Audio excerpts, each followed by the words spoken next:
ஆன்லைனில் பார்த்து கொண்டிருக்கிறவங்களையும் அன்போடு கூட வாழ்த்துகிறேன். நான் உங்கள் எல்லாரையும் ஆசீர்வதிப்பாராக. தேவன் கொடுத்த வாக்குத்தத்தமான வசனம் உபாகமத்தின் புஸ்தகம் 30ஆம் அதிகாரம் 5ஆவது வசனம். The book of Deuteronomy chapter 30 verse 5. உன் பிதாக்கள் சுதந்தரித்த தேசத்தை நீ சுதந்தரிக்கும்படிக்கு உன் தேவனாகிய கர்த்தர் அதில் உன்னை சேர்த்து உனக்கு நன்மை செய்து உன் பிதாக்களை பார்க்கிலும் உன்னை பெருக பண்ணுவார். பெருக்கத்தை குறித்து தேவன் நமக்கு வாக்குத்தத்தம் பண்ணி இருக்கிறதை இந்த வசனத்தில் நம்ம பார்க்கிறோம். பெருகுவீர்கள். எத்தனை பேர் பெருகணும்னு சொல்லி விரும்புகிறீங்க? பிரைஸ் தி லார்ட், ஹல்லேலூயா. எந்த காரியங்களெல்லாம் நம்ம பெருக வேண்டும்? இயேசுவானவர் அவர் என்ன செய்தார்? பெருகினார். எதிலெல்லாவற்றையும் பெருகினார்? லூக்கா சுவிசேஷம் 2ஆம் அதிகாரம் 52ஆவது வசனம். இயேசுவானவர் ஞானத்திலும் வளர்த்தியிலும் தேவ கிருபையிலும் மனுஷர் தயவிலும் அதிகமாய் விருத்தியடைந்தார். இயேசு கிறிஸ்து எவைகளெல்லாம் பெருகினார்? ஒரு மனுஷன் எதெல்லாம் பெருக்கம் தேவை, எவைகளெல்லாம் பெருகணும்? பெருகுவீர்கள், மிகுதியாய் பெருகுவீர்கள் என்று கர்த்தர் நமக்கு வாக்குத்தத்தம் பண்ணி இருக்கிறார். ஆனால் எவைகளெல்லாம் பெருக வேண்டும் என்பதை நாம் என்ன செய்ய வேண்டும்? அறிந்து கொண்டால்தான் அவைகளில் பெருகுவதற்காக நம்ம ஜெபிக்க முடியும். பெருகுவதற்காக என்ன செய்ய வேண்டும் என்பதை அறிந்து கொண்டு நாம் பெருக முடியும். அதில் எவைகளிலே பெருக வேண்டும் என்பதை என்ன செய்யணும்? அறிந்து கொள்ள வேண்டும். ரெண்டாவது, எப்படி பெருகுவது, பெருகுவதற்காக என்ன செய்ய வேண்டும் என்பதை என்ன செய்ய வேண்டும்? அறிந்து கொள்ள வேண்டும். ஆகவே இந்த வசனம் நமக்கு மிக தெளிவாய் சொல்கிறது. முதலாவது, ஞானத்தில் என்ன செய்ய வேண்டும்? நாம் பெருக வேண்டும். We must grow, we must increase in the wisdom, in the knowledge, in wisdom. அதாவது நம்ம அறிவில், ஞானத்தில் நாம் என்ன செய்ய வேண்டும்? பெருக வேண்டியது அவசியமாக இருக்கிறது. ஆமென், ஹல்லேலூயா. நம்ம எல்லாருக்கும் ஞானம் தேவை, அறிவு தேவை. ஆகவே பரிசுத்த வேதாகமம் சொல்லுகிறது, கர்த்தருக்கு பயப்படுதலே ஞானத்தின் ஆரம்பம் என்று சொல்லியிருக்கிறது. ஆகவே ஞானம் என்பது வேறு, அறிவு என்பது வேறு. ஒரு மனிதன் படித்து என்ன செய்யலாம்? பல விதமான அறிவுகளை என்ன செய்யலாம்? பெற்றுக்கொள்ளலாம். இப்போ அறிவிலே நாம் என்ன வளர்த்துவதற்காக அவர்கள் விஞ்ஞானத்தில் வளர்ச்சி அடைவதற்கு விஞ்ஞானத்தை படிக்க வேண்டும். அதே போல அறிவியலை படிப்பதற்கு பெருகுவதற்கு அறிவியலை படிக்க வேண்டும். பொருளாதாரத்தில் அறிவை நாம் பெருக்க வேண்டும் என்றால் பொருளாதாரத்தை என்ன செய்ய வேண்டும்? படிக்க வேண்டும். இப்படி நம்ம பள்ளிக்கூடத்தில் படிக்கிற சமயம் கணிதத்தில் நமக்கு அறிவு வேண்டும் என்றால் என்ன செய்யணும்? கணிதத்தை பற்றி படிக்க வேண்டும். ஆங்கில அறிவு பெருக வேண்டும் என்றால் ஆங்கிலத்தை என்ன செய்யணும்? படிக்கணும். ஆங்கிலம் பேசணும்னு சொல்லி ஆசை. எல்லாருக்கும் ஆங்கிலங்கிறது மிக மிக அவசியம் தேவை. ஆங்கிலம் நமக்கு பேச வேண்டும். ஆங்கிலம் நமக்கு வேண்டும் என்றால், அதை தெரிந்து கொள்ள வேண்டும் என்றால் ஒரு விண்ணப்பம் எழுத வேண்டும். ஆங்கிலத்தில் எழுத வேண்டும் என்றால் நமக்கு தெரிய வேண்டும்.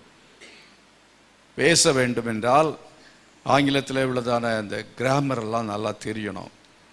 அந்த வார்த்தைகள் நமக்கு தெரிய வேண்டும். அப்படி என்றால் நம்ம என்ன செய்யணும்? ஆங்கில அறிவை பெருக்குவதற்காக ஆங்கிலத்தில் படிக்கணும். ஆங்கிலத்தில் அறிவு வேண்டும் என்பதற்காக தான் ஆங்கிலமும் கணிதமும் மிக முக்கியம் என்று சொல்லி எனக்கு ஸ்பெஷல் டியூஷன் வைக்கப்பட்டது.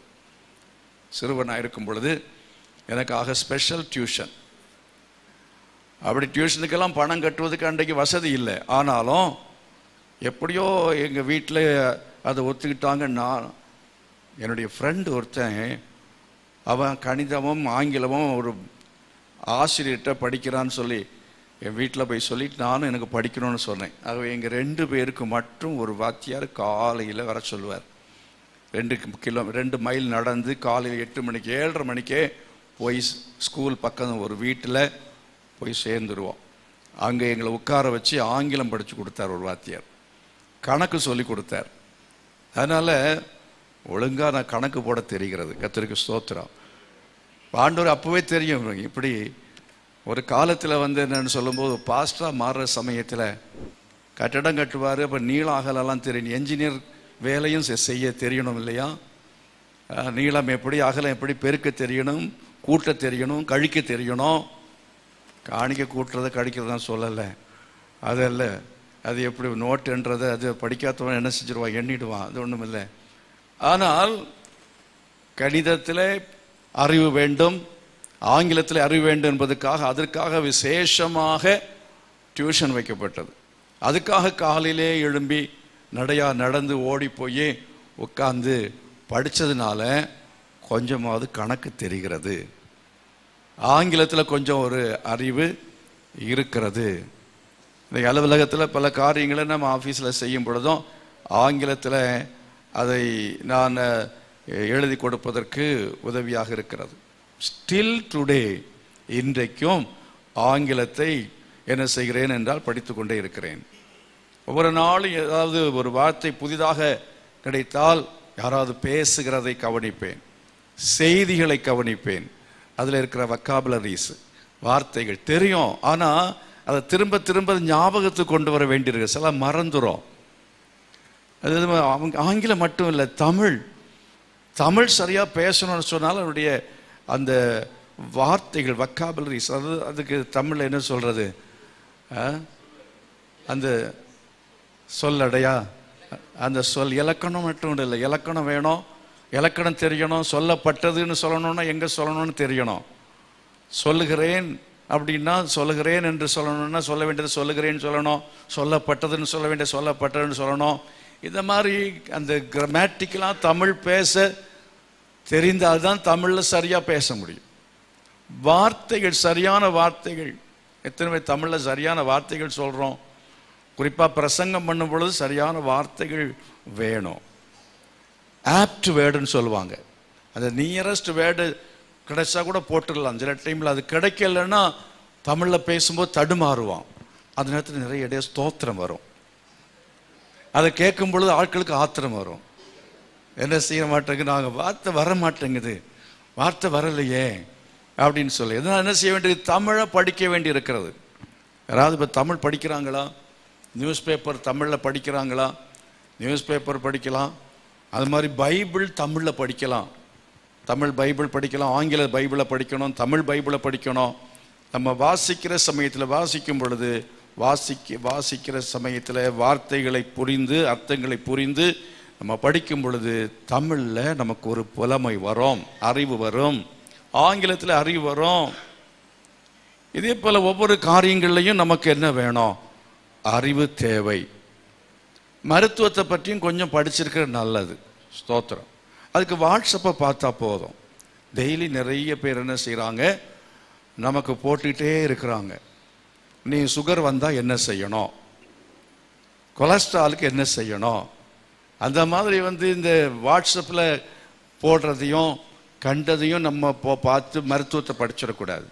நீங்களே சொந்தமாக மருத்துவத்தை படிக்கிறேன்னு சொல்லி எதையோ படித்து தவறான மருத்துவம் பார்த்து விடக்கூடாது. ஆனால் அதே வேளையில் நல்ல மருத்துவத்தை பற்றி, மருத்துவர்களை பற்றி வெப்சைட்டில் சில காரியங்கள் நமக்கு வருகிறது என்று சொன்னால் அதை நம்பத்தகுந்த தகவல்களாக இருந்தால் அதெல்லாம் சேகரித்து வைத்துக் கொள்வது தவறு இல்லவே இல்லை. மனைவி அவங்க ஒரு டாக்டர் அவங்க ரெகுலராக கேட்பாங்க, ஜெனுயினான ஒரு டாக்டர். அவங்க ஆலோசனை சொல்லுவாங்க, டயபெட்டிக் பேஷண்ட் என்னென்ன செய்யணும், எப்படி அவங்களுடைய உணவுகள் இருக்கணும், அவங்க எப்படி என்ன செய்யணும் செய்யக்கூடாது, பல காரியங்கள் திரும்ப திரும்ப அப்டேட் பண்ணிகிட்டே இருப்பாங்க. அதை கேட்கறதுனால என்னன்னா அந்த சுகர் சம்பந்தமான காரியங்கள் அறிவு பெற்று அதை எப்படி கண்ட்ரோலாக வச்சுக்கிறது அப்படிங்கிறத 20 வருஷமாக அந்த அறிவு நிமித்தமாக கண்ட்ரோலாக வச்சுருக்கிறாங்க. கர்த்தருக்கு ஸ்தோத்திரம், அல்லேலூயா. இப்போ டயபெட்டிக் இருக்குதுன்னா அதை பற்றி அறிவு நமக்கு இருப்பது தப்பு இல்லை. நம்ம சகோதரர் ஒருத்தர் கேட்டார், பாஸ்டர் எனக்கு ரொம்ப பேக் பெயினாக இருக்குது, என்ன பண்ணுறதுன்னு கேட்டார். உட்கார வேண்டிய இடம் எங்கே உட்காரணும், எப்படி படுக்கணும், எப்படி எழும்பணும், இதெல்லாத்தையும் சொல்லி கொடுத்தேன். நான் எம்பிபிஎஸ்ஸும் கிடையாது, நான் எஃப்ஆர்சிஎஸும் கிடையாது. ஆனால் நான் டாக்டர், எதில் தெரியும், முதுகு வலிக்கு டாக்டர். நான் எக்ஸ்பீரியன்ஸ். அப்போ இது முதுகு வலி 10-20 வருஷமா எனக்கு வந்து போறதுனால அதில் எனக்கு ஒரு அறிவு, ஒவ்வொருத்தர் டாக்டர்ஸ் சொன்னதும் அவன் சொன்னது இவன் சொன்னது எல்லாத்தையும் வச்சு அனுபவத்தில் இந்த மாதிரி செய்யுங்க, இதை செய்யாதுங்க, இது இப்படி அப்படின்னு சொல்ல தெரிகிறது. அப்போ இதே போல நமக்கு என்ன தேவை என்று சொன்னால், ஒவ்வொரு காரியங்களையும் அறிவு தேவை. அறிவுங்கிறது வேற, ஞானம்ங்கிறது வேற. இப்போ இந்த அறிவை பற்றி இப்போ 1-2 சொன்னோம் பாருங்க. இதே போல நிறைய காரியங்களில் நாம் என்ன செய்ய வேண்டும்? அறிவை வளர்த்து கொள்ள வேண்டும், பெருக்கிக் கொள்ள வேண்டும். கரங்களை வைத்து கர்த்தரை மகிமைப்படுத்துவோம். ஒரு வாகனத்தை எப்படி ஓட்டணும்னு தெரிகிறது, அதுதான் அறிவு தான். அதுக்கு பிறகு அது ஞானமாக ஓட்டணும். ஹல்லேலூயா. வாகனம் ஓட்ட தெரியும், ஆனால் அதே வேளையில் அதை ஞானமாக என்ன செய்யணும்? பயன்படுத்த வேண்டும். அதே போல நம்ம ஒவ்வொரு காரியங்களிலையும் கர்த்தர் நமக்கு ஞானத்தையும் அறிவையும் தருவார். கரங்களை வைத்து ஆண்டு கேளுங்க, ஆண்டவரே இந்த ஞானத்தில் எனக்கு பெருக்கம் வேண்டும், அறிவில் நான் பெருக்கம் வேண்டும் என்று தேவ சமூகத்தில் எல்லாரும் கேளுங்க. கர்த்தர் இந்த காலையிலே உங்களுக்கு கர்த்தர் அப்படிப்பட்டதான கிருபை அதற்கென்று முயற்சி செய்யத்தக்கதாக உதவி செய்வாராக. ஆண்டவரே, அறிவில் வளர்வதற்கு பலவித எந்த காரியத்தை கற்றுக்கொள்ளணுமோ அதை கற்றுக்கொள்வதற்காக நான் தேடி தேடி தேடி நான் அறிவை நான் வளர்த்துக் கொள்ளும்படியாய் எனக்கு உதவி செய்யும் என்று சொல்லி கேளுங்க. ஸ்கூலுக்கு போய் படிக்கிறது என்று ஒன்று உண்டு. ஸ்கூலுக்கு படிக்க வேண்டிய காலங்களில் ஸ்கூலில் போய் படிக்கணும், காலேஜில் படிக்க வாய்ப்பு கிடைக்க காலேஜில் படிக்கணும், எவ்வளோ படிக்க முடியுமோ படிக்க வேண்டும். ஆனால் அது அல்லாமல் அதுக்கு வெளியே படிக்க வேண்டிய காரியங்களும் உண்டு. எப்படி பேசணும் அப்படின்னு சொல்லி படிக்க வேண்டியிருக்கிறது. அறிவு எந்த இடத்துல எப்படி நடந்து கொள்ள வேண்டும் அப்படிங்கிறது இதுக்கு பேர் தான் ஞானம். ஸ்தோத்திரம், அல்லேலூயா. கர்த்தருக்கு பயப்படுதலே ஞானத்தின் ஆரம்பம். கர்த்தருக்கு ஸ்தோத்திரம். ஒரு இடத்துல எப்படி நடந்து கொள்ள வேண்டும் அப்படிங்கிறது, கர்த்தருக்கு பயப்படுற பயம் இருக்கும் என்று சொன்னா என்ன வரும்? ஞானம் தானாகவே வரும். இப்போ நீங்க ஒரு இடத்துக்கு போகிறீங்க, டாக்டருடைய ரூமுக்கு போகிறீங்க. டாக்டர் ரூமுக்கு போகிற சமயத்தில் உங்கள் கையில் என்ன இருக்கிறது என்றால் மொபைல் இருக்கிறது. அந்த மொபைலில் உபயோகப்படுத்துவதற்கான அறிவு ஆண்டவர் தந்திருக்கிறார். ஆனால் எந்த இடத்துலலாம் உபயோகப்படுத்தணும், எந்த இடத்துலலாம் உபயோகப்படுத்தக்கூடாது என்பதுக்கு பேர் அறிவல்ல, ஞானம். கரங்களை வைத்து கர்த்தரை மகிமைப்படுத்துவோமா? அது ஒரு ஒரு ஒரு தெய்வ பயம். தெய்வ பயம் என்று சொன்னால் அர்த்தம் என்ன? தேவன் நமக்கு கொடுத்திருக்கிறதான பிரமாணங்கள் இல்லாவிட்டால் ஒழுங்குகள், தெய்வீக ஒழுங்குகள், அவைகளை அறிந்து கொண்டு அதற்கு நம்மை உட்படுத்தி நடப்பது. உலகத்திலே சில ஒழுங்குகள் இருக்குன்னு சொன்னால் எல்லாமே தேவன் ஏற்படுத்தின ஒழுங்குகள் தான். இப்போ பாருங்க, உதாரணமாக ஆண்டவர் உலகத்தை படைக்கிற சமயத்தில் என்ன செய்தார் என்றால், சமுத்திரத்தை தேவன் படைத்தார். தண்ணீரை பிரிய செய்து மேலே இருக்கிற தண்ணீர், கீழே இருக்கிற தண்ணீர், கீழே இருக்கிற தண்ணீர் எல்லாம் ஒன்றாய் கூட கடவுது என்று சொன்னார். இப்போ தண்ணீர் எல்லாம் ஒரு இடத்துல கூடியது சமுத்திரம் என்று பெயர். சமுத்திரத்தை பார்த்து சொன்னார், உனக்கு ஒரு எல்லை வைக்கிறேன், நீ என்ன செய்யக்கூடாது? அதை விட்டு வெளியே வரவே கூடாது. சமுத்திரத்துக்கு கர்த்தர் என்ன செய்தாராம்? ஒரு எல்லையை வைத்தார் என்று சொல்லி இருக்கிறது. அப்போ அந்த இயற்கை என்ன செய்கிறது? கீழ்ப்படுகிறது. 24 மணி நேரமோ பூமி சுற்றி கொண்டிருக்கிறது. அதே போல சூரியன் என்ன செய்கிறது? பூமியை சுற்றுகிறது. பூமி தன்னைத்தான் சுற்றுகிறது. இந்த நியமங்கள் எல்லாவற்றை ஏற்படுத்தினவர் யார்? கர்த்தர் ஏற்படுத்தினார். இயற்கைக்கு உயிர் இல்லை, அது தெய்வ பயம் என்று அதுக்கு தெரியவே தெரியும். ஆனால் கர்த்தருடைய வார்த்தைக்கு இயற்கை அப்படி என்ன செய்கிறது? கீழ்ப்படுகிறது. அதே போலத்தான் என்னவென்று சொன்னால், அதாவது நமக்கும் ஒரு அந்த ஒழுங்கை, ஏற்படுத்தப்பட்ட ஒழுங்கை என்ன செய்ய மீறாமல் இருப்பது என்பதுதான் தேவனுக்கு பயப்படுகிற பயம். கரங்களை வைத்து கர்த்தரை மகிமைப்படுத்துவோம். நீ புசிக்க வேண்டியதெல்லாம் புசிக்கலாம், என்ன வேணா புசிக்கலாம். ஆனால் என்ன செய்யக்கூடாது? இந்த மரத்தின் கனி என்ன செய்யக்கூடாது? மட்டும் புசிக்கக்கூடாது. அப்படி என்று சொல்லப்பட்டதான அந்த பிரமாணத்தை ஆதாமும் ஏவாளும் என்ன செய்தார்கள்? மீறினார்கள். காரணம் என்ன? அவர்களுக்கு தேவன் சொல்ல வேண்டியெல்லாம் சொன்னார், அறிவு இருந்தது. ஆனால் என்ன செய்யவில்லை? அவர்கள் தேவன் ஏற்படுத்தின அந்த ஒழுங்கை மீறினபடினாலே அவர்கள் தண்டனைக்கு உட்படுத்தப்பட்டார்கள். அப்ப கர்த்தருக்கு பயப்படுற பயம் என்பது அவர்களுக்கு இல்லாமல் போயிற்று. கர்த்தருக்கு பயப்படுற பயம் அவர்களுக்கு இல்லாமல் போயிற்று. இதை புசிக்கு நாளிலே என்ன செய்வாய், சாகவே சாவாய் என்று சொல்லும் போது அவர்களுக்கு அப்படி அந்த சாவு வராது என்று பொய்யாக புகட்டப்பட்டது. இப்ப தவறான ஒரு தகவல், த ராங் கம்யூனிகேஷன். அப்ப தவறான சில காரியங்களை நாம் என்ன செய்கிறோம், சிலர் சொல்லுகிறதை நம்ம கேட்கிறோம். இப்ப தவறான காரியங்களை கேட்கிறதன் மூலமாக நாம் என்ன செய்துவிட முடியும், தவறு செய்துவிட முடியும். அப்ப சரியான காரியங்களை தெரிந்து கொள்ள வேண்டும் என்றால் வேத புத்தகத்தை படிக்கணும். சரியான இடங்களில் சொல்லப்படுகிறவைகளை மட்டும்தான் கேட்க வேணும். கரங்களை வைத்து கர்த்தரை மகிமைப்படுத்தும். வேத புத்தகத்தை நீங்கள் நன்றாக படியுங்கள். வேதத்தை நன்றாக நீங்க என்ன செய்யணும், படிக்கணும். வேத புத்தகத்தை நன்றாக நீங்கள் படித்திருந்தால் யாரும் உங்களை என்ன செய்ய முடியாது, ஏமாற்றவே முடியாது. இல்லை என்று சொன்னால் யாரோ ஒருத்தர் சொல்றதை நம்ம கேட்போம். தவறான ஆட்கள் சொல்றதை தவறாய் பின்பற்றிவிடும். தவறான யாரோ எந்த மருத்துவத்தையே சொல்லி நம்ம என்ன செய்திருவாங்க, நம்ம ஆரோக்கியத்தை கெடுத்து விடுவார்கள். அதே போல தவறான போதகர்கள் தவறான போதனைகளை சொல்லி நம்முடைய ஆவிக்குரிய ஜீவத்தை என்ன செய்வார்கள், கெடுத்து விடுவார்கள். ஆனால் அப்படின்னால நம்பிக்கைக்குரிய நபர் தானா அப்படிங்கிறது என்ன செய்யணும், பார்க்கணும். கர்த்தர் சொல்லுகிறத தான் கேட்கணும். கரங்களை வைத்து கர்த்தரை மகிமைப்படுத்துவோம். கர்த்தருடைய வார்த்தை என்ன சொல்லுகிறது என்பதை தான் நம்ம என்ன செய்யணும், கேட்க வேண்டும். அப்ப நான் என்ன சொன்னேன், அதாவது சமுத்திரத்து ஒரு எல்லையை வைத்தது போல கர்த்தர் ஒன்றுக்கு ஒரு எல்லை என்ன செய்யிருக்கிறார், வைத்திருக்கிறார். அந்த எல்லை என்ன செய்யக்கூடாது, மீறக்கூடாது. எல்லையை மீறக்கூடாது. எல்லையை மீறினால் அதாவது அதன் நிமித்தமாக இயற்கையாகவே கர்த்தர் என்ன செய்யிருக்கிறான்னு சொன்னால் இந்த நியமத்தை வைத்திருக்கிறார். அப்போ ஒவ்வொன்றையும் உடனடியாக பார்த்து உடனடியாக அவர் நம்மை என்ன செய்ய மாட்டார்ன்றா, தண்டிக்கிறதுக்காக அவர் இறங்கி வரமாட்டார். தானாகவே நடக்கும். ஆமென், அல்லேலூயா. எது நம்ம செய்தோம்னா செய்வதற்குரியதான விளைவு உடனே நமக்கு நடக்கும். மனுஷன் எதை விதைக்கிறானோ அதை என்ன செய்வான், அறுப்பான். எதை விதைக்கிறோமோ அது நமக்கு அப்படியே முற்பகல் செய்யும் பிற்பகல் என்ன செய்யும், விளையும் அப்படின்னு உலகத்தான் சொல்றான் பாருங்க. அது எப்படி கர்த்தர் அதை என்னச்சு அந்த விதமாக அதை ஏற்படுத்தி வைத்திருக்கிறார். சூரியன் சுற்றுறது போல, சூரியன் எப்படி இயங்குகிறதோ, பூமி எப்படி இயங்குகிறதோ, ஒவ்வொன்றும் இயங்குறது போல இந்த உலகத்தில் கர்த்தர் ஏற்படுத்தின நியமங்களை மீறும் பொழுது நமக்கு உண்டாகிற தீமைகளும் தானாகவே என்ன செய்யும், வரும்.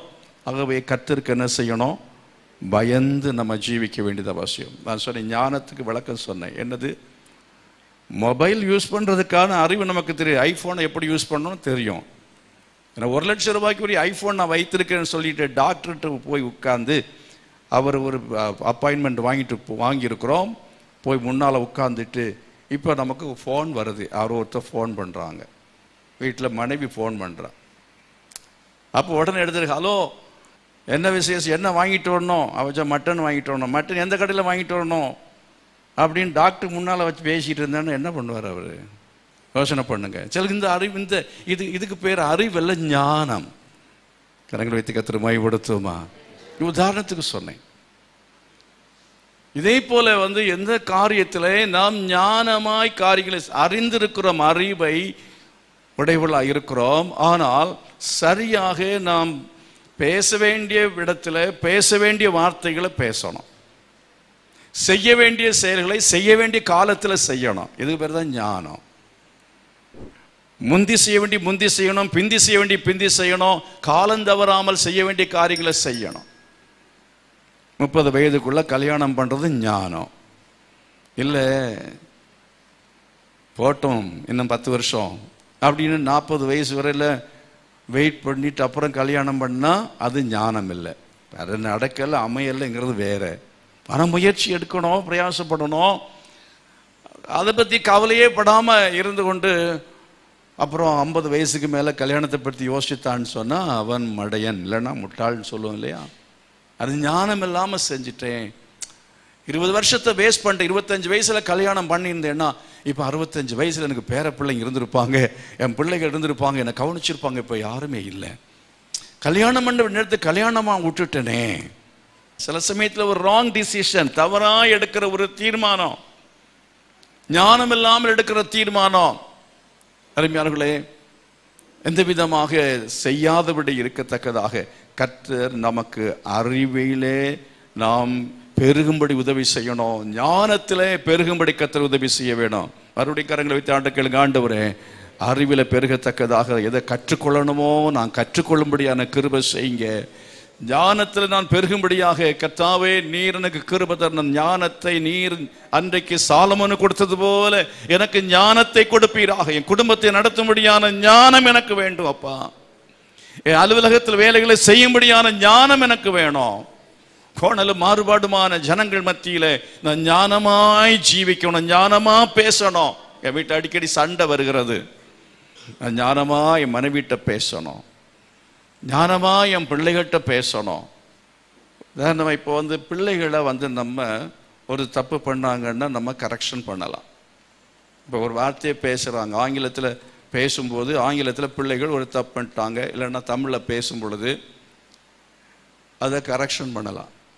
ஆனால் அதே வேளை அப்பா தப்பு ஆங்கிலத்தில் ஒரு மிஸ்டேக் பண்ணிட்டாருன்னா அவங்க போய் உடனே கரெக்ஷன் பண்ணக்கூடாது. கர்த்தருக்கு ஸ்தோத்திரம். அதுக்கு பேர் ஞானம். அப்போ பெரியவங்க காமராஜர் என்ன செய்தார்னா சென்ட்ரல் கவர்மெண்ட்டுக்கு ஒரு கடிதம் போட்டாராம். கடிதம் போட்ட உடனே அதை கீழே இருந்தவர் என்ன ஐஏஎஸ் இருக்காங்க பாருங்கள், இவர் அதை பார்த்துட்டு அதை கரெக்ஷன் பண்ணி, ஐயா இதை கரெக்ஷன் இருக்குது, இதை கரெக்ஷன் பண்ணியிருக்கேன், இதை கரெக்ஷன் பண்ணதை கையெழுத்து போட்டுக்க அனுப்புகிறேன்னாராம். அவங்ககிட்ட யார் கரெக்ஷன் பண்ண சொன்னன்னு கேட்டாராம். நான் படிக்காத முட்டாட்டு அவனுக்கு தெரியும்ப்பா, நான் இப்படி எழுதுனா அவனுக்கு அவன் இதை நீ எழுதுனன்னு நினைப்பான்.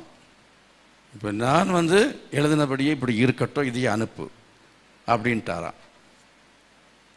இப்போ பாருங்கள், ஐஏஎஸ் இருந்தால் ஐபிஎஸ்ஸாக இருந்தாலும் சரி, அவனுக்கு ஞானம் வேணும். கரங்களை வைத்து கர்த்தரை மகிமைப்படுத்துவான். அப்போ பெரியவங்களை கரெக்ஷன் சில சமயத்தில் சில காரியங்களை பண்ண கூடாது. அவங்களுக்கு பெரியவங்க பண்ணணும், சிலர்னு அதுக்காக ஜெபிக்கணும், சில காரியங்களுக்காக ஜெபிக்கலாம். எல்லாத்தையும் போய் அவங்கள கரெக்ஷன் பண்ணிருந்தீங்கன்னா அடி விழுந்துடும். கர்த்தரை மகிமைப்படுத்து. அல்லேலூயா. பெரியவங்களை கனப்படுத்த வேண்டும். அல்லேலூயா. சத்தமாக கர்த்தரை மகிமைப்படுத்துவான். அப்போ இதெல்லாம் சின்ன சின்ன காரியங்கள் போல தெரிய, சின்ன சின்ன காரியங்களாக இருந்தாலும் நாம் ஒவ்வொரு காரியங்களை இல்லைன்னா வீட்டில் சண்டை வரும். பிள்ளைகளுக்கும் பெரியவங்களுக்கும் ஏன் சண்டை வருது? ஞானம் இல்லாமல் பிள்ளைங்க பெற்றோர்கிட்ட நடந்து கொள்ளும் பொழுது சண்டை வரும். அதே போல் கணவன் மனைவி இடத்துல எப்படி நடக்க வேண்டும், அப்படி அதுக்கு வேண்டிய ஞானத்தை பெற்றுக்கொள்ள வேண்டியது அவசியமாக இருக்கிறது. அல்லேலூயா. இந்த வருஷத்தில் கர்த்தர் எனக்கு நல்ல ஞானத்தில் ஒரு பெருக்கத்தை தரணும். எத்தனை பேர் விரும்புகிறீங்க? ஓ ஹல்லேலூயா. கர்த்தாவே எனக்கு ஞானத்தில் ஒரு விருத்தி உண்டாகணும், ஒரு பெருக்கம் உண்டாகணும். எல்லா காரியத்தில் நான் பெருகி இருக்கத்தக்க ஞானத்தில் எல்லா ஏரியாவில் நான் பெருகும்படியாக, அறிவில் எல்லா ஏரியாவில் நான் பெருகும்படியாக எனக்கு உதவி செய்யும். ஞானம் உள்ள என்ன செய்கிறான்னா ஆத்மாவை ஆதாயம் பண்ணி கொள்ளுகிறான். அப்போ ஞானம் இருந்தால் நமக்கு எத்தனையோ ஆத்மாக்கள் ஆதாயம் பண்ணி இருக்கலாம். நம்ம ஆத்மா ஆதாயம் பண்ணணும்னா நமக்கு ஞானம் வேணும். அநேகர் நமக்கே ஞானம் இல்லாதனால நம்ம ஆத்மாவே என்ன செஞ்சிடும், இழந்துடுறோம். ஆகவே ஆத்மா ரட்சிப்புக்கு என்ன தேவைப்படுகிறது? ஞானம் தேவைப்படுகிறது. ஒரு மனிதனை ஆதாயப்படுத்த வேண்டும் என்றால் அவனிடத்துல எப்படி பேசணும், எந்த நேரத்தில் போய் பேசணும் என்கிற காரியத்தில் கர்த்தர் நமக்கு ஞானத்தை என்ன செய்ய வேண்டும்? தர வேண்டும். இப்படி ஞானத்தை பற்றி இவ்வளோ நேரம் பேசிட்டேன், அறிவை பற்றி பேசிட்டேன். இதை பெறணும்னு ஒரு துடிப்பு உங்களுக்கு வந்திருக்கும். அதுக்காக தினந்தோறும் என்ன செய்யணும்? செபிக்கணும். ஒரு ஞானத்தில் குறைவுள்ளவனாக இருந்தால் சம்பூர்ணமாய் கொடுக்கிறவிடத்தில் என்ன செய்ய கடவன்? கேட்க கடவன். அவன் எவ்வளவேன்னு சந்தேகப்படாமல் என்ன செய்யணுமா? கேட்கணுமா? சாலமன் எதை கேட்டான்? நீ ஐஸ்வர்யத்தை கேட்கவில்லை, ஆனால் என்ன கேட்டாய்? ஞானத்தை கேட்டாய். ஆகினால உனக்கு நான் கேட்காத ஐஸ்வர்யத்தை என்ன செய்தேன்? கொடுத்தேன் என்று சொல்லி அங்கே சாலமோனுக்கு கர்த்தர் என்ன செய்தார்? ஐஸ்வர்யத்தையும் கொடுத்தார், ஞானத்தையும் கொடுத்தார் என்று சொல்லி பார்க்கிறோம்.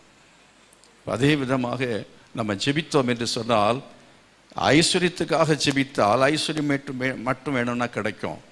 ஆனால் ஞானத்துக்காக ஜெபித்தால், ஞானம் இருந்தால் ஐஸ்வர்யம் தானாகவே வரும். கரங்களை வைத்து கர்த்தரை மகிமைப்படுத்துவான்.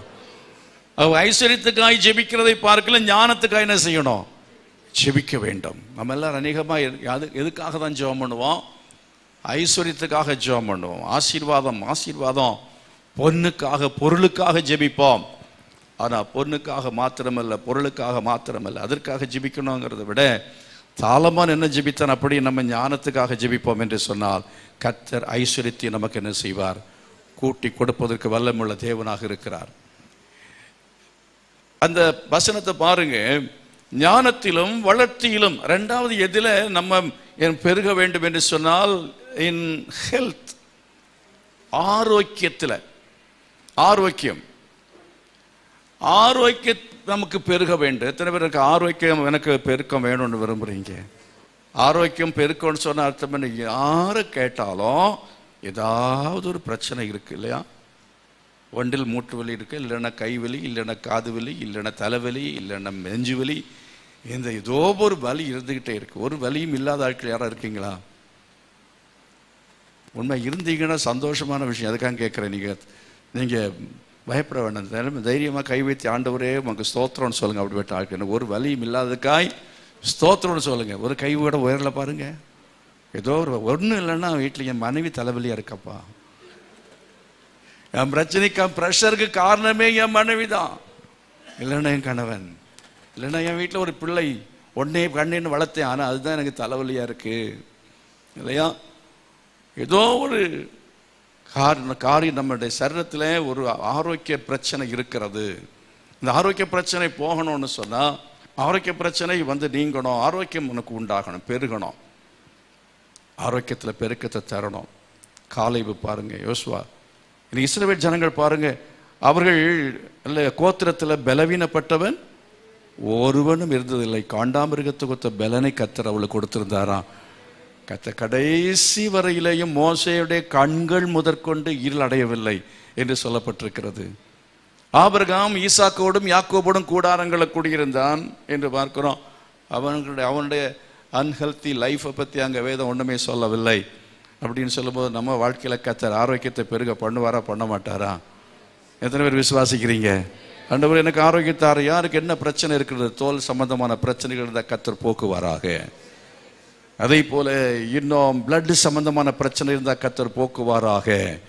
இன்னும் வேற எந்த விதமான பிரச்சனை இருக்கிறது, நுரையீரலில் கோளாறு இருந்தால் கர்த்தர் அதை சரிப்படுத்தும். நல்ல பெர்ஃபெக்டாக பூரணமான ஹெல்த்தியான ஹார்ட்டை கர்த்தர் தரணும். ஆமேன்.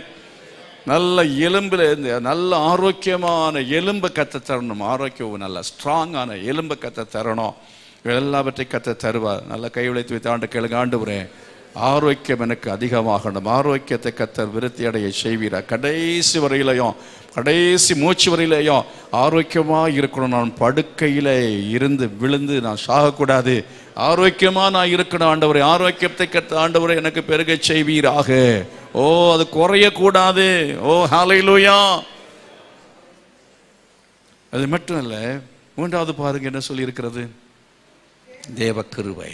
தேவ கிருபை. முதலாவது என்ன? ஞானத்தில், ரெண்டாவது ஆரோக்கியத்தில், மூன்றாவது சொல்லுங்க, சத்தமால சொல்லுங்க, மூன்றாவது என்னது? தேவ கிருபையில். தேவனுடைய கிருபையில் என்ன செய்ய வேண்டும்? நாம் பெருக வேண்டியது அவசியமாக இருக்கிறது. தேவனுடைய கிருபையில் பெருகணும். ஆண்டுடைய கிருபை இல்லாமல் தான் பாட்டு பாடணும். கிருபையே தேவ, உடைக்கப்பட்ட நேரத்திலெல்லாம் நம்முடைய கிருபை. கர்த்தர் என்ன செய்கிறாரோ அந்த கிருபையை காலைதோறும் புதிதாய் வைத்திருக்கிறார். காலைதோறும் புதிய கிருபை. காலையில் ஆண்டவரை தேடுகிறதான தேவனுடைய பிள்ளைகளுக்கு கர்த்தர் கிருபை கொடுக்கிறார். அவங்க கடைசி மட்டும் நிலை நிற்கத்தக்கதாக உதவி செய்வார். ஆமேன். யாங்கிச்சோ இறந்து போயிட்டார். அவர் சொல்ற ஒரு காரியம் என்னன்னா, காலையில் எழும்பி ஜெபிக்காவிட்டால் தேவ கிருபை உனக்கு இருக்காது. அப்படி ஜெபிக்காதவன் கடைசி வரை நிலை நிற்க மாட்டான் அப்படின்னு சொல்லியிருக்கார். அப்ப ஏன் அநேகர் விழுந்து போகிறார்கள் அப்படின்னு சொன்னா, காலையில எழும்பி ஜெபிக்காததான் காரணம். கர்த்தரை தேடாதவர்கள் அவங்க ஆவிக்குரிய நிலையில என்றைக்கும் ஒரு நாள் விழுந்து போவார்கள் அப்படின்னு. கிருபை இல்லாம இருந்தா நம்ம ஆவிக்குரிய ஜீவித்தை என்ன செய்ய முடியாது? நிலை நிற்க முடியாது. ஆகவே தேவ கிருபை நமக்கு வேண்டும். நம்முடைய கிருபை என்னை விட்டு எடுத்து போடாதிரும் என்று என்ன செய்தான்? தாவீது ஜெபித்தான். அதிகாலமே உம்மை தேடுகிறேன் என்று அதுக்கு பிறகு அவன் சொல்றான். ஏன்னா கிருபை போயிடும் என்று பயந்து அவன் அப்புறம் காலைதோறும் தேவ சமூகத்தில் உட்கார்ந்து கிருபைக்காக அவன் கெஞ்சுகிறதை நாம் பார்க்கிறோம். அது மாத்திரமல்ல, அநேகருடைய ஸ்தோத்திரத்தினால் என்ன பெருகுமாம்? கிருபை பெருகும் என்று சொல்லி இருக்கிறது. ஆலயத்தில் வர்ற சமயத்தில் அநேகர் கூடி வரோம் பாருங்க, நம்ம எல்லாரும் சேர்ந்து வந்து என்ன செய்யணும்? ஆண்டவரை. அது மட்டும் இல்லை, அங்கே சொல்லப்பட்டிருக்கிறதான அந்த கிருபை, அநேகருடைய ஸ்தோத்திரத்தில் கிருபை என்பதற்கு இன்னொரு அர்த்தம் என்னன்னா, இங்கே கொடுக்கறதுனாலே இல்லாவிட்ட ஊழியம் செய்கிறதுனாலே அநேகர் என்ன செய்வார்கள்? கர்த்தரை ஸ்தோத்திரம் பண்ணுவார்கள். அதனால உனக்கு கிருபை பெருகும். அதுதான் அங்கே சொல்லி இருக்கிறது. புரிகிறதா? நீங்க செய்கிற நன்மையான காரியங்கள் நிமித்தமாய் அநேகர் ஸ்தோத்திரம் பண்ணுவார். ஆண்டவரே உமக்கு ஸ்தோத்திரப்பா, ஸ்தோத்திரம். எனக்கு இவர் மூலமா இன்னைக்கு சாப்பாடு கிடைத்ததுக்காக ஸ்தோத்திரம். இவர் மூலமாக உடை கிடைத்ததுக்காக ஸ்தோத்திரம். இவர் மூலமா எனக்கு வேலை கிடைத்ததுக்காக ஸ்தோத்திரம். இவர் மூலமாக எனக்கு இன்னைக்கு நல்ல ஒரு வார்த்தை கிடைத்ததுக்காக உமக்கு ஸ்தோத்திரம். இவர் மூலமாக எனக்கு ஒரு பக்தி விருத்திக்கு ஏதுவான காரியம் உண்டானதுக்காக ஸ்தோத்திரம் என்று சொல்லி அநேகர் ஸ்தோத்திரம் பண்ணுவார்கள். கிருபை பெருகும். கைகள் வைத்து ஆண்டு சொல்வதை கேளுங்க. ஆண்டவரே, எனக்குள்ள கசப்பு இருக்கக்கூடாது, வைராக்கி இருக்கக்கூடாது, ஆண்டவரே விரோதம் இருக்கக்கூடாது, நான் மன்னிக்கணும், மற்றவங்க நன்மை செய்கிறவனா இருக்கணும். உடைய கிருபை, உடைய கிருபை, உனக்கு கிருபை, கிருபை, கிருபை, கிருபை. ஓ ஹல்லேலூயா. உடைய கிருபை பெருகட்டும் அப்பா. தாவீது வந்தான், கோலியாத்தை கொன்றான். ஆனா சவுலுக்கு என்ன செய்யல? பிடிக்கல. ஏன்? சவுல் கொண்டது 1000, தாவீது கொண்டது 10,000 சொல்லிட்டாங்களாம். உடனே அவனுக்குள்ளால் என்ன வந்தது? காய்மகாரம் என்று சொல்லி இருக்கிறது. காய்மகாரம், ஜெலஸ், ஒரு பொறாமை, ஒரு எரிச்சல், ஒரு கோபம், ஒரு வன்மம், பகை, அப்புறம் கொலை செய்யணுங்கிற எண்ணம், அவனை காலி பண்ணிடணும். அதனால கர்த்தர் சவுலை விட்டு கிருபை என்ன செய்தார்? விலகும்படி செய்தார். இப்ப சவுலோட விட்டு கிருபையை கர்த்தர் பெருக விலக காரணம் அதுதான். ஆனா தாவீது எடுத்த கர்த்தர் கிருபையை பெருக பண்ணினார். தாவீது சொல்ல, ஜீவனை பார்க்கிலும் உம்முடைய கிருபை நல்லது. Your grace is more than good, more than my life, better than my life. ஆமென். அல்லேலூயா. உம்முடைய கிருபை என் ஜீவனை பார்க்கிலும் நல்லது. இப்ப ஜீவனை இழந்தா கூட பரவாயில்ல, கிருபை இழந்துடக்கூடாது. ஜீவன் இழந்தா கூட பரவாயில்ல, ஆனா கிருபையை நான் என்ன செய்யக்கூடாது? இழந்து போகக்கூடாது என்று சொல்லி நாம் என்ன செய்ய வேண்டும் என்று சொன்னால், நாம் கிருபையை பெற்றுக்கொள்ள வேண்டும். கைகளை வைத்திய எனக்கு தாழ்மையை தாங்கப்பா, தாழ்மையை தாங்க, தாழ்மையை தாங்க, தாழ்மையை தாங்க. எவ்வளவு நமக்கு தாழ்மை இருக்கிறதோ அவ்வளவு கிருபையை கர்த்தர் நமக்கு தருவார். எவ்வளவு தாழ்மை இருக்கிறதோ, தாழ்மை உள்ளவனுக்கு கர்த்தர் என்ன கொடுக்கிறாரோ? கிருபை கொடுக்கிறார். பெருமை உள்ளவனுக்கோ எதிர்த்து நிற்கிறார் என்று சொல்லி இருக்கிறது. அதனால ஆண்டவர்கிட்ட நம்ம முன்பதாக, மனுஷனுக்கு முன்பாக நம்ம தாழ்மையா இருக்க வேண்டியது அவசியமாக இருக்கிறது. தாழ்மையை கற்றுக்கொள்ளணும். என் நுகத்தை ஏற்றுக்கொண்டு என்ன செய்யுங்கள்? தாழ்மை என்னிடத்தில் கற்றுக்கொள்ளுங்கள் என்று இயேசு சொன்னார். இயேசுவிடத்தில் தான் உண்மையான தாழ்மை என்ன செய்ய முடியும்? நாம் கற்றுக்கொள்ள முடியும். ஆகவே நாம் தாழ்மை என்ன செய்யணும்? கற்றுக்கொள்ள வேண்டியது அவசியமாக இருக்கிறது. எந்தெந்த இடத்துலலாம் தாழ்மையாக இருக்கணும், அப்போ நம்ம தாழ்மை என்ன செய்யணும்? எந்தெந்த இடத்துல? எல்லா இடத்துலையும் தாழ்மையாக தான் இருக்கணும். ஆமாம். எந்தெந்த இடம்ங்கிறது கிடையாது. எல்லா இடத்துலையும் நம்ம என்ன செய்யணும்? தாழ்மையாய் இருக்க வேண்டியது அவசியம். தாழ்மை குறித்து தனியாகவே படிக்கணும். தாழ்மை பற்றி தனியாக பிரசங்கம் பண்ணணும். அருமையானவர்களே, கிருபையில் பெருக வேண்டும் என்று சொன்னேன். அதே போல் 52வது வசனத்தில், லூக்கா 2:52 அடுத்தது என்ன சொல்ல? முதலாவது ஞானத்தில், 2வது வளர்ச்சியில், 3வது தேவ கிருபையில், 4வது மனுஷர் தயவில், 4வது மனுஷர் தயவு. இந்த ரிலேஷன்ஷிப், மனித உறவில் எத்தனை பேர் உங்களுக்கு நண்பர்கள் நிறைய இருக்கிறாங்கன்னு சொல்றீங்க? இல்லை, என் விரோதிகள் தான், எங்கே பார்த்தாலும் விரோதிகள் தான் இருக்கிறாங்க. தாவீது சொல்றேன், என் சத்துருக்கள் தலைமையை பார்க்கிலும் அதிகமாக இருக்கிறார்கள். அது குறையணும். ஆமென். சத்துருக்கள் குறையணும், நண்பர்கள். ஆனால் இன்னொன்று சொல்கிறேன், நமக்கு சத்துருக்கள் குறையணும்னு சொன்னால் நம்ம சத்துருக்களாக நினைக்கக்கூடாது, அது குறையணும். எல்லாருமே நமக்கு பிரைஸ் லாட் சொல்லுவாங்க, ஆனால் எல்லாம் அவங்க நமக்கு நல்ல உறவில் இருக்கிறாங்கன்னு நினச்சிடக்கூடாது, எல்லாம் நண்பர்னு நினச்சிடக்கூடாது. இவளெல்லாம் என்ன செய்வாங்கன்னா பின்னால் போய் நமக்கு விரோதமாக பேசுகிற ஆட்களாக இருப்பாங்க. நீங்கள் வளர்ச்சி அடையும் பொழுது, ஊழியத்தில் வளரும் பொழுது, இல்லைன்னா ஒரு அலுவலகத்தில் நீங்கள் நல்ல சிறப்பாய் காரியங்களை செய்து பாராட்டு பெறும் பொழுது, தாளந்துகளோட திறமையோடு காரியங்களை செய்கிற சமயத்தில் உங்களுக்கு விரோதமாக மறைமுகமாக அநேக பேர் செயல்படுவார்கள். மறைமுகமாக அநேகர் செயல்படுவார்கள். பெரிய பெரிய பதவிகளில் வருகிறவர்களாக இருக்கணும். அவங்களுக்குரிய ஒரு குவாலிட்டி என்னவா இருக்கணும்னா மனுஷ தயவு. ஆமென். எல்லாரிடத்துலையும் என்ன நம்ம சோசியலாக பழக தெரியணும். எல்லாரும் இந்த ரிலேஷன்ஷிப்பை என்ன செய்யணும்? மெயின்டைன் பண்ணணும். அது கத்த உதவி செய்யணும். வீட்டுக்குள்ளாலேயே நம்ம கணவன் மனைவிட்டையே ரிலேஷன்ஷிப்பை மெயின்டைன் பண்ண தெரியலையே, அடிச்சுக்கிறோமே, அங்கேயும் மனுஷ தயவு இல்லையே. தயவுன்னா ஒன்று மன்னிப்போம், மறப்போம். ஆமென். அல்லேலூயா. பிரச்சனை வராமல் இருக்கவே இருக்காது. பிரச்சனைகள் வந்தாலும் நம்ம என்ன செய்யணும்? மன்னிக்கணும், மறக்கணும். கரங்களை வைத்து ஆண்டு கேளுங்க, ஆண்டவரே மனுஷ தயவில் நான் பெருகும்படியா எனக்கு உதவி செய்யுங்க. மனுஷ தயவில் பெருகும்படியா உதவி செய்யுங்க. பலர் எனக்கு என்ன விரோதிக்கிறவர்கள் இருக்கலாம், ஆனால் நான் அவளை விரோதிக்கக்கூடாது ஆண்டவரே. அவர்கள் எனக்கு தீமை செய்யலாம், நான் நன்மை செய்யணும் ஆண்டவரே. அவள் எனக்கு தீமையாக நினைக்கலாம், நான் நன்மையாய் நினைக்கணும் ஆண்டவரே. அப்படிப்பட்ட நல்ல ஒரு குணம் எனக்கு பெருகத்தக்கதாய் எனக்கு உதவி செய்யும் என்று சொல்லி கேளுங்க. கர்த்தர் உதவி செய்வார். கர்த்தர் ஆசீர்வதிக்கணும். பிதாக்களை பார்க்கல நீங்கள் பெருகுவீர்கள். பெருகணும்னு சொன்னால் என்ன செய்யணும்? மனுஷர் தயவில் பெருகணும். மனுஷர் தயவில் பெருகணும். அடுத்தது என்ன சொல்லியிருக்கு பாருங்க, ஞானத்திலும் வளர்ச்சியிலும் தெய்வ கிருபையிலும் மனுஷ தயவிலும் அதிகம் நிவர்த்தி. அவ்வளோதானா? வேற ஒன்றும் இல்லையா? அதில் அவ்வளோதான் சொல்லியிருக்கிறது. 4 விஷயத்தில் இங்கே சொல்லி 4 விஷயத்தில் இயேசு கிறிஸ்து என்ன செய்தார்? அதிகமாய் விருத்தி அடைந்தார் என்று சொல்லி இருக்கிறது. இந்த 4 விஷயத்தில் அவரை பற்றி சொல்லி இருக்கிறது போலவே இன்னும் நம்ம விருத்தி அடைய வேண்டிய காரியங்கள், பெருக வேண்டிய காரியங்கள் இன்னும் அதிகமாக உண்டு. B fruitful. நீ என்ன செய்? பலன் கொடுக்கிறவனாயிரு, பலன் உள்ளவனாயிரு, மலடனாயிருக்காதே, யூஸ்லெஸ்ஸா இருக்காதே அப்படின்னு ஆண்டவர் சொல்றார். அடுத்த பெருக செய்ய வேண்டும் என்றால் நீ பலனற்றவனாய் இருக்காதே, உபயோகம் இல்லாதவனாய் இருக்காதே, பலன் கொடுக்காதவனாய் இருக்காதே, பயனற்றவனாய் இருக்காதே.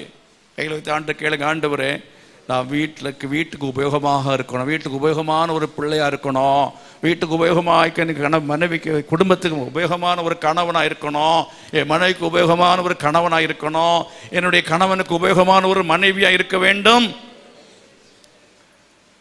சில மனைவிமார் இறந்து போகிற அன்னைக்கே கணவனும் செத்து போயிடுவார். ஏன்னா அந்த அளவுக்கு மனைவி உபயோகமாக இருந்திருப்பாங்க. அவள் இல்லாமல் என்னால் ஜீவிக்க முடியவில்லை என்கிற நிலைமையில் கம்ப்ளீட்டாக டிபெண்ட் பண்ணி வாழுகிறதான வாழ்க்கையில் இருந்திருப்பாங்க. ஏன்னா அவ்வளவு உபயோகமாக இருந்திருப்பான் என் மனைவி இருந்தா. பாஸ் ஜெயராஜான்னு சொல்கிற ஞாபகம் வருகிறது. மனைவி இறந்து போன ஒருபாடு எங்கள் வீட்டுக்கு ஃபஸ்ட் டைம் நெக்ஸ்ட் வந்தபோது சொன்னார், சூட்கேஸை திறந்து சொன்னார், என் மனைவி இருந்தா எதோ ஒன்று தேடினார், அங்கே இல்லை. அப்போ சொன்னேன், என் மனைவி இருந்திருந்தா இதெல்லாம் கரெக்டாக வச்சுருந்துருப்பா. மனைவியை நினைக்கிறார். பிரயோஜனமாக இருந்த மனைவி. பிரயோஜனமாக ஒரு மனைவியாக இருக்கிறீங்களா? ரொம்ப துரதிர்ஷ்டவசமான ஒரு காரியம்னு சொல்லவா, பெண்களுக்கு சமைக்கவே தெரியாது. சமைப்பதுங்க அது புருஷனுக்கு வீட்டுக்கு ஒரு பிரயோஜனமான காரியம். இந்த மாதிரி இன்னைக்கு நம்ம பிரயோஜனமாக இருக்கணும், உபயோகமாக இருக்கணும், யூஸ்ஃபுல்னஸாக இருக்கணும். நீங்கள் மல்கியா தீர்க்கதரிசியின் புஸ்தகம் 2:15 அடிக்கடி நம்ம பார்த்துருக்குறோம். தேவன் ஆதாமையும் ஏவாளையும் படிக்கிற சமயத்தில் பி ஃப்ரூட்ஃபுல் அப்படின்னு சொன்னார்னா எதை அடிப்படையாக வைத்து சொன்னார் தெரியுமா? கர்த்தர் ஒரு நோக்கத்தை, ஏற்படுத்தப்பட்ட நோக்கத்தை நிறைவேற்றுவதிலே நீ என்ன செய்யணும்? பலன் கொடுக்கிறவனாய் இருக்க வேண்டும். Be fruitful in fulfilling the purpose of God concerning you. உன்னை பற்றி தேவனுடைய நோக்கத்தை நிறைவேற்றுவதற்கு என்ன செய்யணும்? நீ உபயோகமுள்ளவனாய் இருக்க வேண்டும். அதில் பலன் கொடுக்கிறவனாய் இருக்க வேண்டும். என்ன நோக்கம் கர்த்தர் வச்சிருக்கிறார்? என்ன நோக்கம்? ஆதாமையும் ஏவாளையும் படைக்கும் பொழுது அவர்கள் மேல் வைத்திருந்த நோக்கம் என்ன? பலகி பெருகி என்ன செய்யும்? பூமியை நிரப்புங்கன்னு சொன்னாரே. பன்றி குட்டி போடுற மாதிரி என்ன செய்? நிறைய குட்டி போடு, கசாப்பு கடைக்கு அனுப்பலான்னா பன்றி குட்டி எதுக்கு? ஒன்றுக்கும் உதவாது. ஆடு மாடு பெருகிறது மனுஷனுக்கு உதவும், பன்றியை சாப்பிட்றான் இல்லையா? அதனுடைய பெருக்கங்கள் மச்சங்கள் பெருகு கடவுள்னு சொன்னார், அதுதான் மனுஷனுக்காக. ஆனால் மனிதர்கள் பெருக்கம் என்று சொல்லும் பொழுது மனிதர்களுடைய பெருக்கத்திலே என்னவென்றால் ஒரு நோக்கத்தை கர்த்தர் வைத்திருந்தார். தெய்வ பக்தி உள்ளவர்கள் பெருக வேண்டும். ஆமென், அல்லேலூயா. ஆகவே நம்ம பெற்று வளர்க்கிற பிள்ளைகள் தெய்வ பக்தி உள்ளவர்களாய், தெய்வ பக்தியின் பெருக்கம் நமக்குள்ள இருக்க வேண்டும், நம்முடைய குடும்பத்தில் இருக்க வேண்டும். கரங்களை விஜயம் ஆண்டவரே, என் வாழ்க்கையில் எனக்குள்ளால தெய்வ பக்தி பெருகணும், என் பிள்ளைகளுக்கு தெய்வ பக்தி பெருகணும், என் குடும்பத்தில் தெய்வ பக்தி பெருக வேண்டும். அது மாத்திரமா தெய்வ பக்தி உள்ள சந்ததி மாம்ச பிரகாரமாய் பெற்றெடுத்து அவர்களை, நோவா குடும்பத்தில் 8 பேர் பேழைக்குள் பிரவேசித்தார்கள், மற்ற எல்லாரும் தெய்வ பக்தி இல்லாமல் அழிந்து போனார்கள். அவன் தெய்வ பக்தி உள்ளவர் குடும்பத்தை அவன் என்ன செய்தான்? அவன் உடையவனாயிருந்தான். அது மாத்திரமல்ல, நம்ம என்ன செய்யணும்னு சொன்ன பேதுரு பாருங்க, அவன் பிரசங்கம் பண்ண எத்தனை பேர் ரட்சிக்கப்பட்டாங்க? 3000 பேர் ரட்சிக்கப்பட்டார்கள். கரங்கள் வைத்து ஆண்டுகளுக்கு, ஆண்டவரே சந்ததி பெருகணுப்பா, என் மூலமா ரட்சிக்கப்படுகிறவருடைய தொகை என்ன செய்யணும்? பெருக வேண்டும். எத்தனை பேர் கேட்க விரும்புறீங்க? ரட்சிக்கப்படுடைய தொகை என் மூலமா என்ன செய்யணும்? பெருகணும், பெருகணும், பெருகணும். எத்தனை பேர் இருக்காங்க ரட்சிக்கப்பட்டவங்க? 2 பிள்ளைங்க இருக்காங்க, ஆனா அதுவும் உருப்படி இல்லாம இருக்கு. சர்ச்சுக்கு ஒழுங்கா வர்றதில்லை, யூத் சர்வீஸுக்கு வர்றது கிடையாது, ஆராதனை பண்றது இல்லை, அதுவே உருப்படி இல்லை. எந்த நோக்கத்துக்காக தேவன் படைத்து உங்களுக்கு பிள்ளைகளை கொடுக்கிறார்? அந்த பிள்ளைகள் என்ன செய்ய? நீங்கள் 2 பிள்ளைகள்னு சொல்லும்போது நீங்கள் ஒருத்தராக இருந்தீங்க, 2 பிள்ளைகள்னு சொல்லி 2 பிள்ளைகள் தெய்வ பக்தி உள்ள பிள்ளைகளாக வளர்க்கிற சமயத்தில், நீங்கள் இந்த உலகத்தை விட்டு போகிற சமயத்தில் அடுத்த ஜெனரேஷன் உங்களைப் போல இன்னொரு மடங்கு தெய்வ பக்தி உள்ளவர் பெருகி இருப்பார்கள். கரங்களை வைத்து கர்த்தரை மகிமைப்படுத்துவோம். அப்படியே நீங்கள் ஒவ்வொரு வருஷம் ஒவ்வொரு தலைமுறையும் நீங்கள் அப்படியே நீங்கள் கணக்கு போட்டு பாருங்க, தெய்வ பக்தி உள்ளவர்கள் இந்த உலகத்தில் பெருக வேண்டும் என்று சொல்லி கர்த்தர் விரும்புகிறார். ஆகவே நம்முடைய இந்த பெருக்கம் மாத்திரம் போதாது. 2 பேர் நம்ம தலைமுறையாக பெற்றெடுத்து அவர்களை நம்ம தெய்வ பக்தி உள்ளவர்களை மாற்றினால் மட்டும் போதாது. என்ன செய்ய வேண்டாம்? அதனாலே பூமியை நிரப்ப முடியாது. எவர்களால் நிரப்ப முடியாது? துன்மார்க்கரால் நிரப்பும்படியாக கர்த்தர் சொல்லவில்லை. காயினின் கூட்டம் அல்ல, ஆபேலின் கூட்டம் பெருக வேண்டும். கையில் சொல்லுங்க, ஆண்டவரே ஆபேலின் கூட்டம் பெருகணும், சேத் வம்சம் பெருக வேணும், ஏனோக்குகள் பெருக வேணும், நோமாக்கள் பெருக வேணும், தாவீதுகள் பெருக வேண்டும். அப்படிப்பட்ட ஆட்கள் ஆதாயம் பண்ணணும். வெளியில் இருக்கிற ஆட்கள் நம்ம ஆதாயம் பண்ணி உள்ளால் என்ன செய்யணும்? கொண்டு வர வேணும். சபை பெருகணும். சபை என்று சொன்னால் தேவனுடைய சமுதாயம் பெருக வேண்டும். God's people must be increased. தேவ ஜனம் என்ன செய்யணும்? பெருக வேண்டியது அவசியமாக இருக்கிறது. அடுத்தது பாருங்க, 2வது ஒரு காரியம், 3 விஷயத்தை சொல்லி நான் முடிக்கிறேன். அதாவது ஆதாம் ஏவாளையும் படைத்தார் ஆண்டவர். 2 பேரையும் படைக்கிற சமயத்தில் எதுக்காக படைத்தார்னா, மனுஷன் தனிமையாக இருப்பது நல்லதல்ல, ஏற்ற துணையை உண்டாக்குவேன்னு சொன்னார். ஒருவருக்கு ஒருவர் உதவியாக இருப்பதற்காகத்தான் தேவன் அவர்களை படைத்தார், ஏற்படுத்தினார். Be useful to one another. ஒருவருக்கொருவர் உபயோகமாய் இருக்க வேண்டும். ஒருவருக்கொருவர் உபயோகமாய் இருக்க வேண்டும். அதை பற்றி நிறைய சொல்லலாம். ஒருவருக்கொருவர் அப்படின்னு சொல்லி வேதாகமத்தில் நிறைய இடங்களில் சொல்லப்பட்டு எடுத்து வாசியுங்கள்.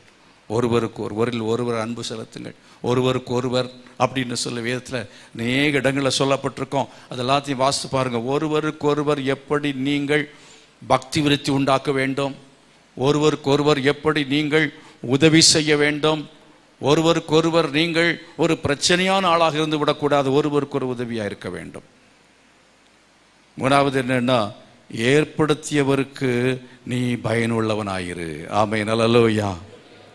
ஏற்படுத்தியவருக்கு எப்படி பயனுள்ளவனாக இருக்க வேண்டும் என்று சொன்னால், அதாவது நாம் ஏற்படுத்தினவர், அவருக்கு நாம் எப்படி பயனுள்ள இருக்கும். ஒரு வசனத்தை வாசித்து நம்ம முடிக்க போகிறோம். எபிரேயர் 3:5. எபிரேயர் 3:5.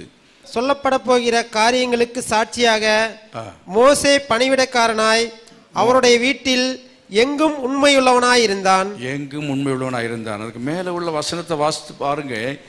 ஏற்படுத்தினவருக்கு அவன் எப்படி இருந்தானா?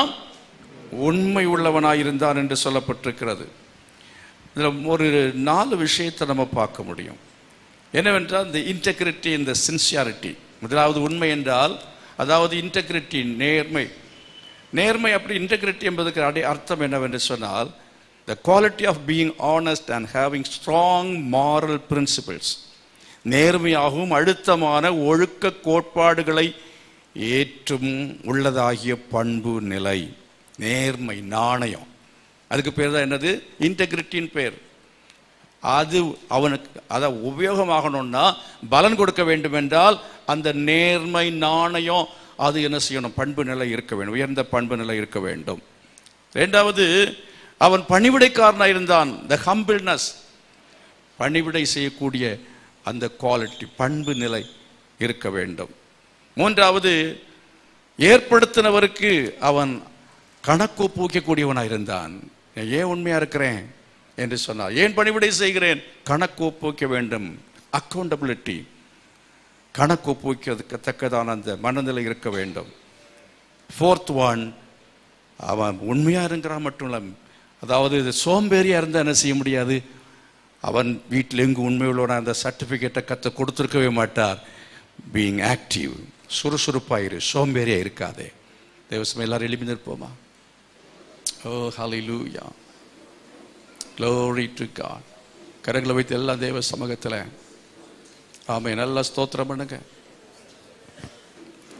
ஸ்தோத்திரம் பண்ணுங்க. ஸ்தோத்திரத்தினால கிருபை பெருகட்டும், ஸ்தோத்திரத்தா கிருபை பெருகட்டும், ஸ்தோத்திரத்தினால கிருபை பெருகட்டும். ஓ ஹல்லேலூயா, glory glory glory. சில காரியங்கள் சில பெருக்கத்துக்கு காரணம் நம்ம ஸ்தோத்திரம், ஸ்தோத்திரம், ஸ்தோத்திரம். நன்றி சொல்லுங்க, நன்றி சொல்லுங்க, நன்றி சொல்லுங்க. கர்த்தர் அநேக காரியங்களுக்கு நன்மைகளை பெருக பண்ணுவா. ஓ ஹல்லேலூயா, கிருபையை கர்த்தர் பெருக பண்ணுவா.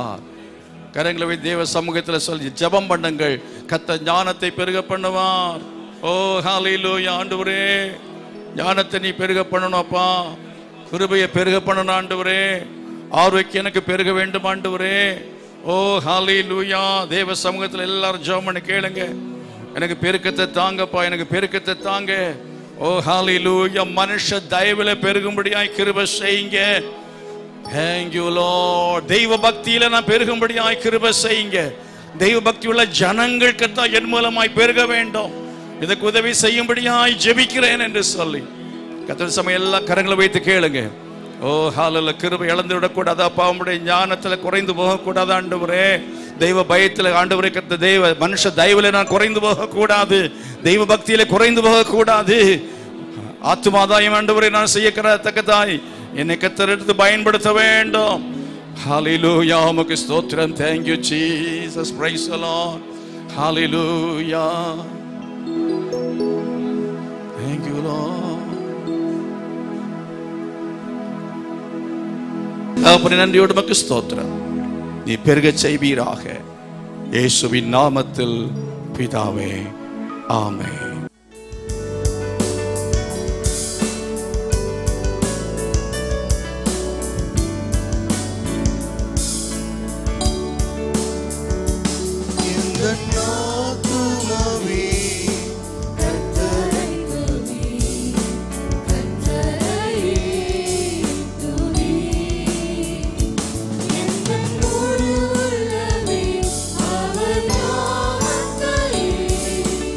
In the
நம்முடைய கர்த்தராகிய இயேசு கிறிஸ்துவின் கிருபையும் பிதாவாகிய தேவனுடைய அன்பும் பரிசுத்த ஆவியினுடைய அந்யோன்யமும் சமாதானம் பாதுகாவல் நம் அனைவரோடு சகல பரிசுத்தவான்களோடு கூட இன்று நிலைத்திருப்பதாக.